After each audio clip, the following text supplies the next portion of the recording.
बस बस बस बस बस बच्चे जाने दे बस बस आगे नहीं चल साहब इधर खड़े हो जाए खबर हो रहे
अरशद शरीफ साहब की तदफीन हो रही है, उनकी जो आखिरी आरामगाह है। इसके अलावा थोड़ा सा इस साइड पे आते हैं तो उनके भाई मोहम्मद अशरफ शरीफ और वालिद मोहम्मद शरीफ साहब की भी आखिरी आरामगाह है। मतलब अशरफ शरीफ साहब जो कि शहादत का रुतबा इन्होंने भी हासिल किया था।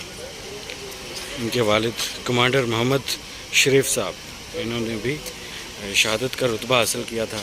10 नवंबर 1940 और 9 मई 2011 को इनका इंतकाल हुआ।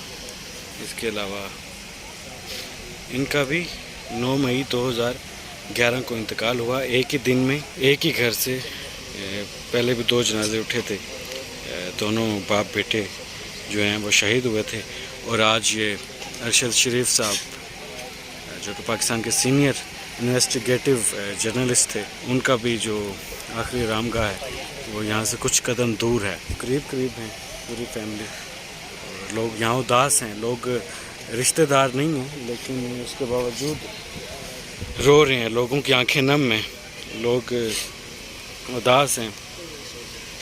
आम लोगों का क्या रिश्ता हो सकता था। एक जर्नलिस्ट थे, लेकिन उन्होंने मुल्क पाकिस्तान के लिए बहुत सारी खिदमत दी और इस मुल्क और कौम के लिए उन्होंने हमेशा अहम किरदार अदा किया, मुल्क की आज़ादी के लिए, लोगों के लिए। और यही वजह है कि लोग आते हैं और उदास होते हैं, अफसरदा होते हैं, रोते हैं। तो ये आपको सारा मनाजिर दिखाए हमने, आपने देखा सारा मनाजिर।